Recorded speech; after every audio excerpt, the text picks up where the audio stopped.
Students, आज हम समझेंगे कि साइंटिफिक नोटेशन जो है बेसिकली इसकी क्या पर्पस है, क्यों नंबर को जो है साइंटिफिक नोटेशन में लिखा जाता है। जैसे ये नंबर हम देख रहे हैं कि ये एक बहुत बड़ा नंबर है। एक ऐसी हमारे पास एक फिजिकल क्वांटिटी है जिसको कि हमने मेजर किया और इसके यूनिट मीटर्स हैं, यानी यहाँ से हम पहचान सकते हैं कि ये लेंथ जो है इसको हमने यहाँ पर मेजर किया। और ये अगर इसको हम रीड करें तो ये जो नंबर है ये 38 करोड़ 40 लाख मीटर है। और ये बेसिकली हम ये कह सकते हैं कि अगर मून और जो अर्थ है हमारी, इन दोनों के दरमियान अगर फासला मेजर किया जाए तो ये फासला इतना ही आता है। अब इस फासले को याद रखना, इसमें जो ये डिजिट्स आ रहे हैं इनकी तादाद सही सही लिखना, ये ज़रा डिफ़िकल्ट वे। तो हम इसी नंबर को अगर एक छोटे अंदाज में पावर ऑफ 10 में, यानी 10 की ताकत की शक्ल में लिख दें तो ये साइंटिफिक नोटेशन में आ जाएगा। यानी इसके लिए एक बेसिक रूल ये होता है कि हमारा जो नंबर है इसका इसको जब हम साइंटिफिक फॉर्म में तब्दील करेंगे तो इसमें जो डेसिमल है, डेसिमल से पहले जो नंबर होगा वो कोई एक नेचुरल नंबर होना चाहिए या नॉन जीरो नंबर होना चाहिए। ठीक है, तो यानी अब अगर हम देखें तो यहाँ पर वो नंबर जो है वो 3 है, इसको हम यहाँ पे लिख देंगे। अब ये -3 भी हो सकता है, यानी कुछ ऐसी मेजरमेंट्स भी जो कि नेगेटिव भी होती हैं। तो हमारा ये होता है पर्पस के जो पहला डिजिट है वो नॉन जीरो होना चाहिए और उसके बाद जो तरतीब है डिजिट्स की वो वही रहेगी। अब ये आप जानते हैं मैथमेटिकली कि ये 3.84 लिख दें या 3.8,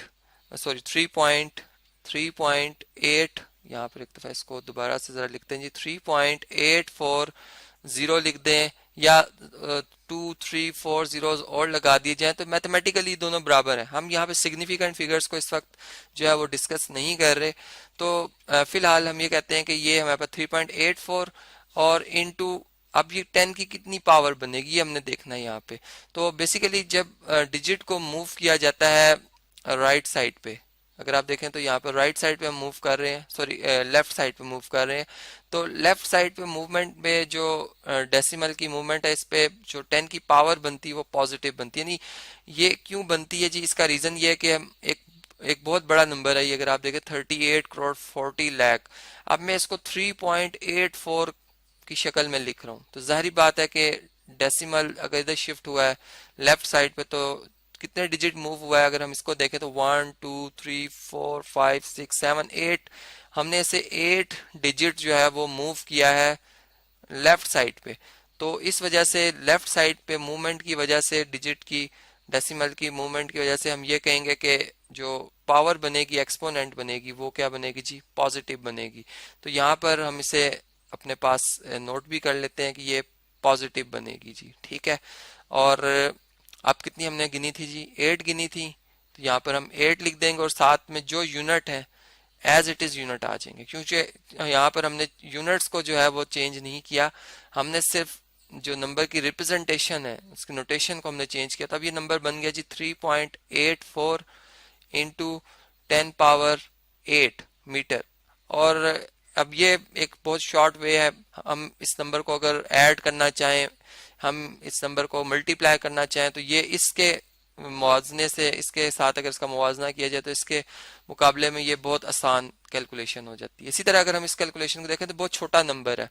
अब इस जैसे बहुत बड़ा नंबर था, ये बहुत छोटा नंबर है, एक टाइम को रिप्रेजेंट कर रहा है। क्या पता ये किसी जो है वो इलेक्ट्रॉन की जो वाइब्रेशन है उसके टाइम पीरियड को रिप्रेजेंट कर रहा है, या फिर कोई बहुत ऐसी तेज चीज जो कि मूव मूव करी उसके टाइम को रिप्रेजेंट कर रहा है। अब टाइम के यूनिट सेकंड है, यहाँ से हमने इसे पहचाना।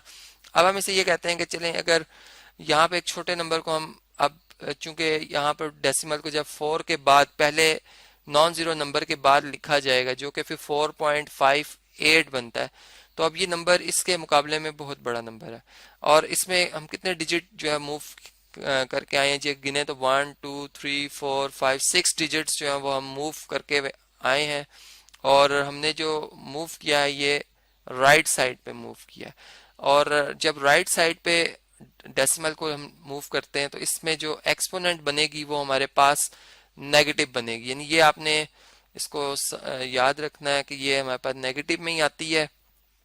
और अब यहाँ पर ये इसका मतलब है कि 10 की पावर जो बनेगी वो कितनी बनेगी जी, माइनस, यहाँ पे काउंट करते हैं 1 2 3 4 5 6, तो -6 और साथ में इसके जो यूनिट है वो हम लिख देंगे। इसी तरह अब ये नंबर है ग्राम्स में है, ये इसका मतलब ये कोई बहुत ही लाइट से कोई ऑब्जेक्ट था जिसके जिसके के हमने जो है वो वजन को मेजर किया है ग्राम्स के हवाले से। तो ये मैथ है जी हमारे पास, इसको अब हमने यहाँ से पहचाना। और फिर दूसरी बात कि इसको भी साइंटिफिक फॉर्म में अब तब्दील करना है, तो इसके लिए भी पहला डेसिमल जो यानी जो पहला नेचुरल या नॉन जीरो नंबर है हम यूं कहेंगे वो है 1। तो यहाँ पे 1 आ जाएगा, फिर 0.6 आ जाएगा, और 10 मल्टीप्लाई बाय 10 पावर कितनी बनी 1 2 3 4 5 6 7 8 9 10 11 12 12 बनेगी और नेगेटिव बनेगी चूंकि हमने राइट साइड पे मूव किया। तो इस तरह से ये हमें बात समझ में आई कि इन जनरल अगर हमारा कोई नंबर ए कोई भी रियल नंबर होगा, ठीक है, जैसे ये हमारे पास नंबर थे, तो हमने इसी नंबर को बी यानी जैसे ये बी 1.6 है इंटू 10 पावर एन लिखा। एन जो है बेसिकली ये इंटीजर है। आप जानते हैं कि इंटीजर्स जैसे यहाँ नेगेटिव भी हो सकते हैं, पॉजिटिव भी, जीरो भी हो सकता है, ठीक है। तो इंटीजर्स को यहाँ पर अगर आप, मैं एक दफ़ा आपकी रिवीजन करा देता हूँ कि सेट ऑफ इंटीजर्स में ये एलिमेंट्स आते हैं, तो इनमें से कोई भी हो सकता है। और बी जो हमारे पास नंबर है वो 10 से लेस होगा यानी इक्वल नहीं हो सकता, और 1 के इक्वल भी हो सकता है और 1 से बड़ा भी हो सकता है। तो इस तरह हमने अभी जो भी प्रॉब्लम देखा कि यहाँ पे देखें तो बी 4.58 है, यहाँ पे 3.84 है, यहाँ पे 1.6 है। तो इस तरह से ये जो है, इस तरह से अगर हम एक नंबर को रिप्रेजेंट करते हैं तो ये इसकी साइंटिफिक नोटेशन कहलाती है।